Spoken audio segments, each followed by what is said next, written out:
Nehemiah is working in the kingdom of Persia. Persia has conquered Babylon. Babylon conquered Jerusalem. When Jerusalem was conquered, the Babylonians either knocked holes in the wall, burned the gates of the wall, burned parts of the wall, or just simply knocked the wall of Jerusalem down. After 70 years, as God said there would be, He allowed the children of Israel who were taken away to Babylon into captivity, He allowed them to begin coming back to the promised land. And they come back in waves. They don't all come back at once. They come back in waves. And the number of people in Jerusalem is growing. They rebuild the temple. That's the story of Ezra, the book prior to this one. They rebuild the temple. But the walls of the city haven't yet been rebuilt. You might not think walls are all that important, but walls at this point in history were absolutely essential. They were a part of defining a city, where the boundaries of that city lay. It was a matter of control, who came in and out of that city. You had to go through the gates. It was a means of protection. That wall provided a measure of protection against the enemies that would attack and try to destroy them. So that wall was absolutely essential. And 95 years, get the number, 95 years after Cyrus has said to the children of Israel, they can go back to their land. While the temple has been rebuilt, the walls of the city have not yet been rebuilt. Word comes to this man, Nehemiah, and Nehemiah is absolutely broken. And the reason he's concerned is because of the glory of God. This is the city of God. The glory of God is at stake here. The walls haven't been rebuilt. The city hasn't been reconstituted. The protections haven't been provided yet. The control that the city needs isn't there yet. And Nehemiah hears that word and he's absolutely broken. Chapter 1, he prays an incredible prayer of repentance. Oh God, it can't be this way. It can't continue this way. It's got to change. Oh God. Well, Nehemiah is a cupbearer in King Artaxerxes' kingdom. Persia conquers Babylon. Cyrus makes the decree for them to go back, but 95 years later, now we have King Artaxerxes, the Persian king. Nehemiah is his cupbearer. He comes into the presence of King Artaxerxes one day, and he looks sad. He's never looked sad before in the king's presence, and the king says to him, "Why are you sad? What's wrong? There's something obviously that's changed." And ultimately, Nehemiah tells him the story about his city, his hometown, the city of Jerusalem. King Artaxerxes says, "I want you to go back, and I want you to rebuild that city." He gets letters so that he can get materials that he'll need. He can get passageway through various areas so that he can get back to where he wants to be, where he needs to be. When he arrives, Nehemiah arrives in Jerusalem. He's there for 3 days and 1 night. Nehemiah makes a journey around this 2 or 2.5 mile former wall that's now laying flat or has huge holes in it, no gates on it. He makes this journey around this wall, and his heart is broken by what he sees. He sees the brokenness of this city of God, and he knows something has to be done. In verse 17 of chapter 2, it says, "Then I said to them," that's to these leaders in Jerusalem, these Jews that are there, "You see the distress that we are in, how Jerusalem lies waste and its gates are burned with fire. Come and let us build the wall of Jerusalem that we may no longer be a reproach." And I told them the hand of my God, which had been good upon me. And so they said, "Let us rise up and build." And that brings you to chapter 3. They're ready to build. It's an incredible story. I bet you've never heard a sermon from Nehemiah chapter 3. Because what the chapter is about are all of the names, if you will. This is Nehemiah giving credit to the people who worked on the wall to get the wall rebuilt and to get the gates reestablished. This is Nehemiah saying, these people are the ones who did it. He didn't take the credit, though the burden was his, the vision was his, the desire was his. He motivated, through God, through him, motivated these people to be involved in the rebuilding of this wall. And he begins to list their names. I'm not going to read all 32 verses, but follow me. Verse 1, "Then Eliashib the high priest rose up with his brethren the priest and built the sheep gate. They consecrated it and hung its doors. They built as far as the Tower of the 100 and consecrated it, then as far as the Tower of Hananel. Next to Eliashib, the men of Jericho built, and next to them Zakur, the son of Imri, built. Also the son of Hassanah built the fish gate. They laid its beams and hung its doors with its bolts and bars, and next to them Meremoth, the son of Urijah, the son of Kaz, made repairs. Next to them Meshullam, the son of Berechiah, the son of Meshezabel, made repairs. Next to them Zadok, the son of Baana, made repairs. Next to them the Tekoites made repairs, but their nobles did not put their shoulders to the work for their Lord. Moreover, Jehoiada, the son of Pashiah, and Meshullam, the son of Besodeiah, repaired the old gate. They laid its beams and hung its doors with its bolts and bars. By the way, I practiced all of these names. This is not easy. And next to them, Melatiah, the Gibeonite, and Jadon, the Meronothite.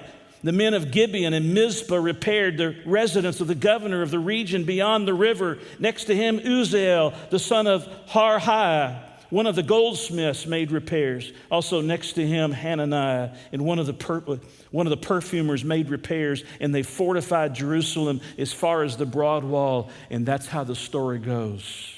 All the way for 32 verses, one name after another, one people group after another, all of them involved in the building of this wall. If we're going to climb this Mount Everest,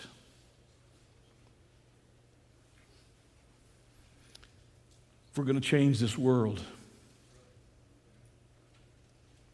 if we're going to be difference makers, we've got to learn some lessons that come out of this chapter. First of all, this list that's in these 32 verses represents diversity. You don't have time, and I don't have time to read all those verses, but I hope you'll read them for yourself. Involved in this rebuilding project are rulers, sometimes over entire areas, sometimes over part of areas. There are rulers and there are priests that are involved.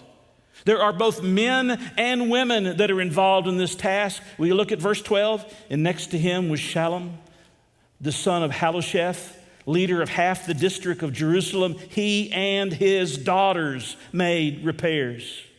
There are craftsmen and there are common laborers. We read about them a few moments ago, the craftsmen, the goldsmiths in verse 8, and the perfumers in verse 8.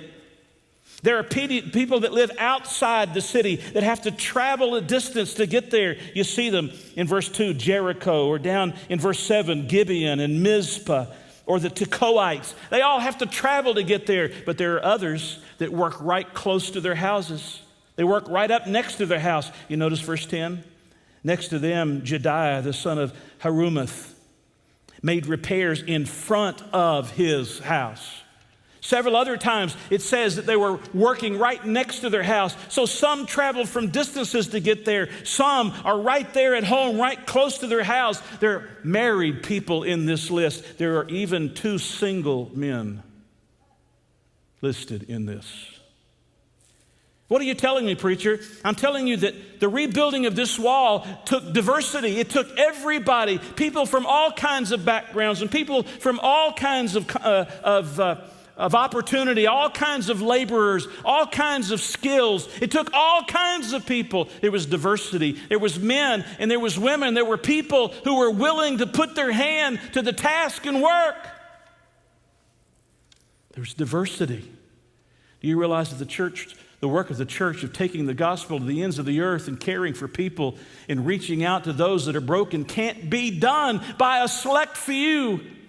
There has to be a diversity of us, men and women, married and singles, black and white, those from different places that have to travel and some that live right here next to us. All of us have to get involved in this task. There has to be a diversity. We're not paying a staff to do it for us.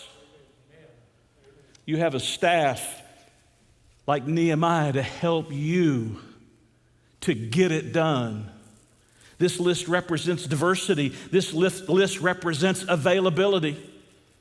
There are 38 individuals who are specifically named in these 32 verses. There are 42 groups of people.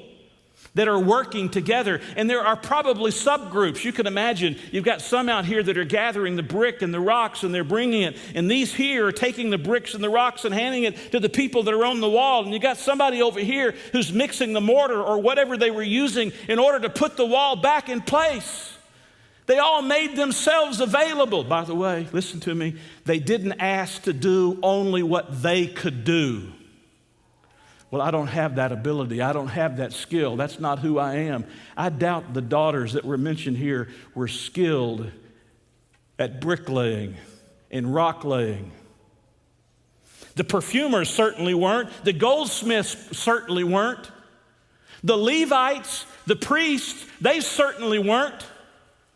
But all of them were willing to do whatever was needed to be done in order to get the task done. They were available. Here, Lord, I am available. Use me. There's unity here. 15 times it uses the phrase next to, and 16 times it uses the phrase after him. Notice it, if you will. Verse 2, next to Eliashib, the men of Jericho built, and next to them. Verse 4, and next to them. In the middle of the verse, next to them. At the end of the verse, next to them. Verse 5, next to them. And then the wording changes a little bit when you get to verse 16. After him, Nehemiah. Verse 17, after him, the Levites. Verse 18, after him. They were working together in unity. They understood the great purpose. They understood the task that was before them. They understood this was bigger than themselves. And they didn't argue amongst themselves. Weren't fighting with each other. They saw the cause. They understood the calling. And they got to the task. This list represents intensity.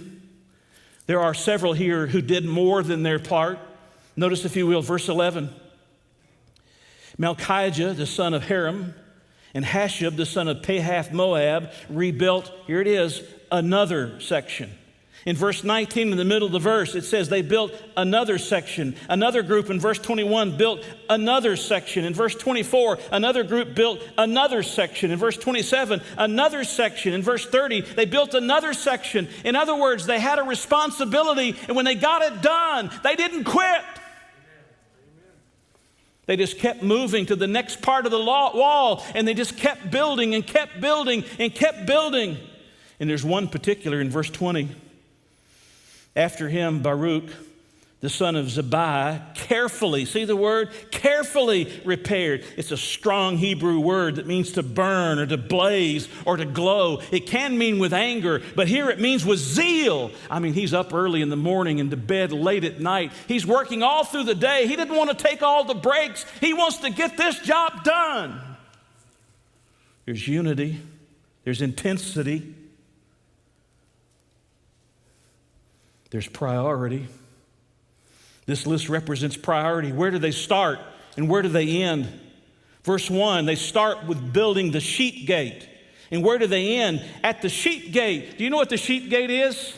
That's the gate where they brought the sacrifices through to go to the temple that were going to be used in the worship of God. And they started with the priority of God. If I could just get the people of God to make God their priority in life, it would change everything.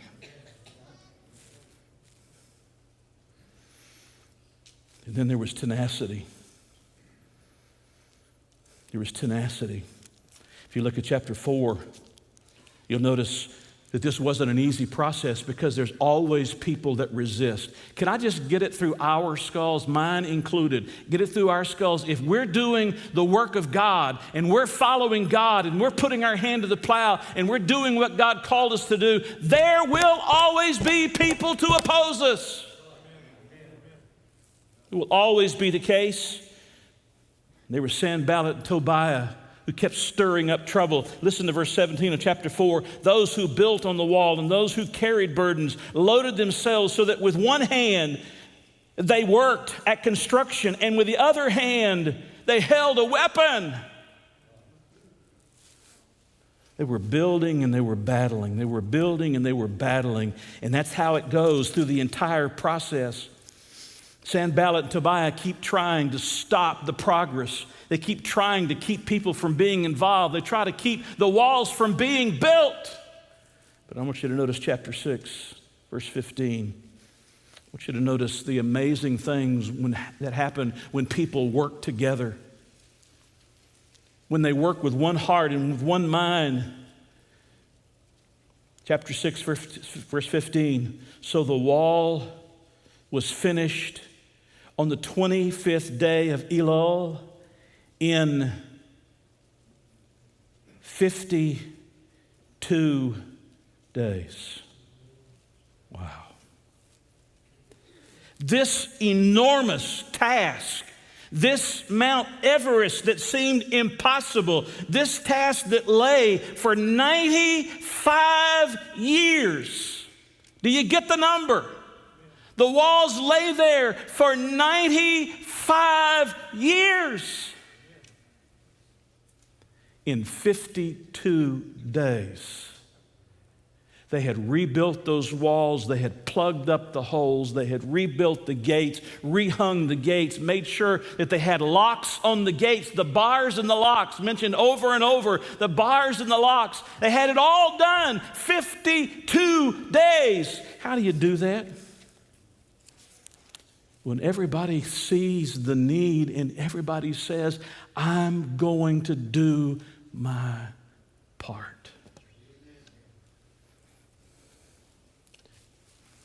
If we're going to be difference makers, we're not calling you to be a lone ranger.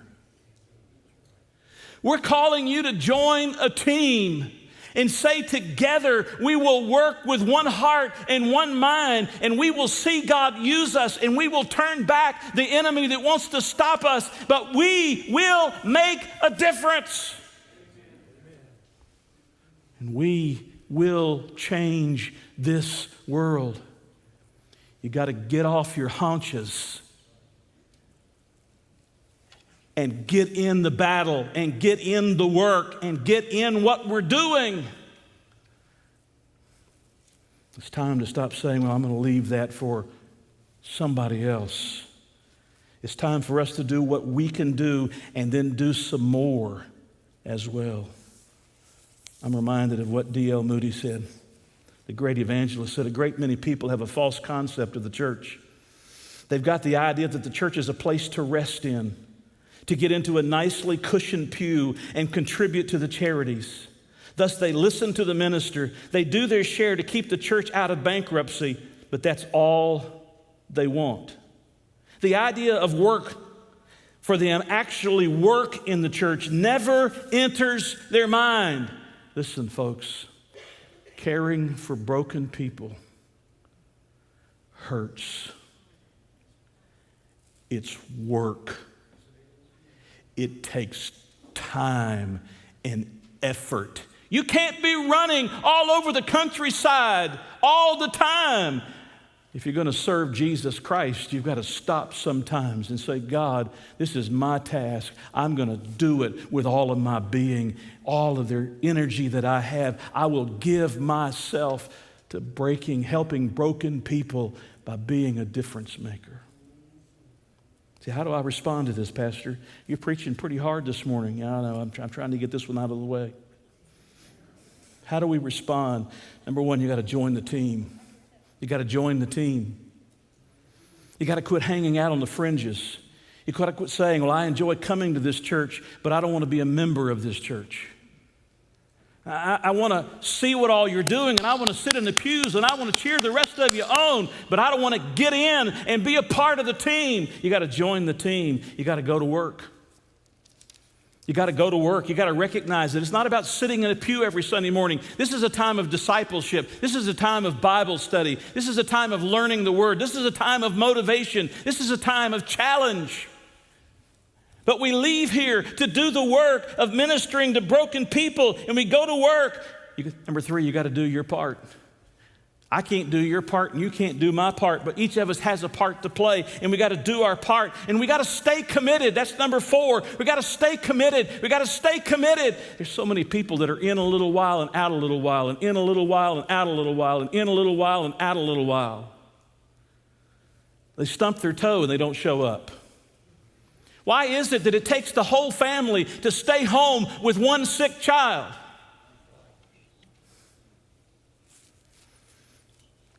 Got to stay committed. Number 6, you got to finish the job. You just keep working until the job's finished. You remember what Paul said? I've kept the faith. I finished the race. I finished the race. I fought the fight, all of the past tense. I just kept on, kept on, kept on, kept on, till he lost his life as a martyr for the cause of Jesus Christ. Dear friends, I come in this opening message of this series to tell you there is a great cause. There is a task that seems monumental. When the staff and I stop and we look at it and we see the brokenness around us, sometimes we don't know where to turn first. And for the most part, the last 12 months, we've had no one to go with us. It's time to say, we're going to get to work. There's the work of God and the work of the church and the work of the gospel. It's time to get to work. It's time to get off our seats and get in the game. It's time to stop being a spectator and watching and listening, but doing nothing. It's time to say, I'm going to be a participant in this great work of the Almighty God. And may I suggest to you, you don't have to do enormous things to do a great work. There's a story about a pediatrician named David Sekira. And he shared this story about a little girl that was dying. He said that one Sunday his wife prepared the Sunday school lesson, and it was about being useful.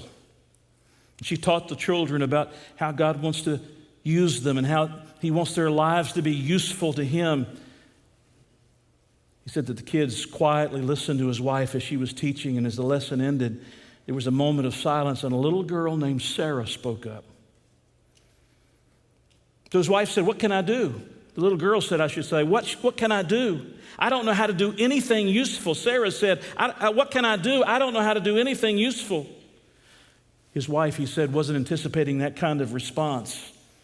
She looked over and there was a vase, or for some of you, a vase, sitting on the windowsill. And she said, Sarah, you can bring in a flower and put it in the vase. That would be a useful thing. And the little girl, Sarah, said, well, that's not very important. She said, it is if you're helping somebody. Sure enough, the next Sunday, Dr. Sekira said Sarah brought a dandelion and placed it in the vase. In fact, he goes on to say that every week, without any reminders or without any help from anybody else, she made sure that that vase had a dandelion, a bright yellow flower in it every single Sunday.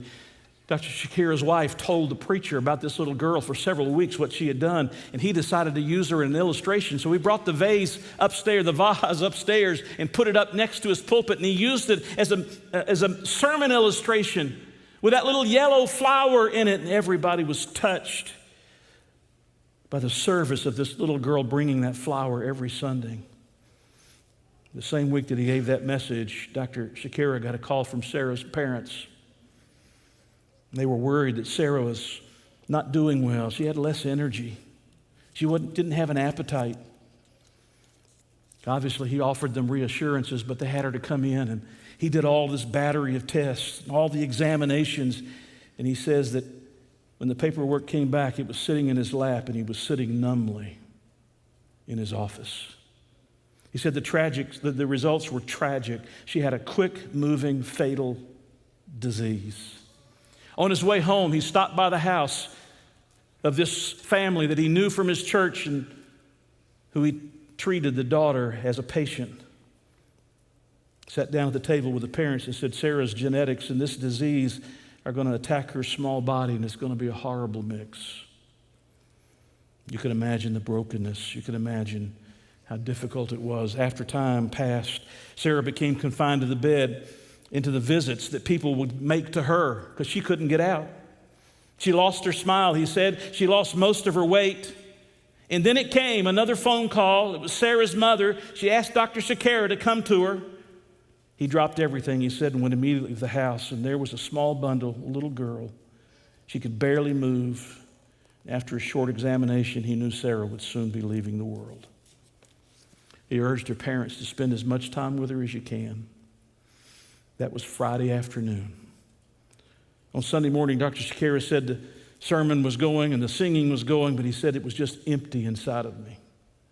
He said he felt enveloped in the sadness of this little girl that was about to die.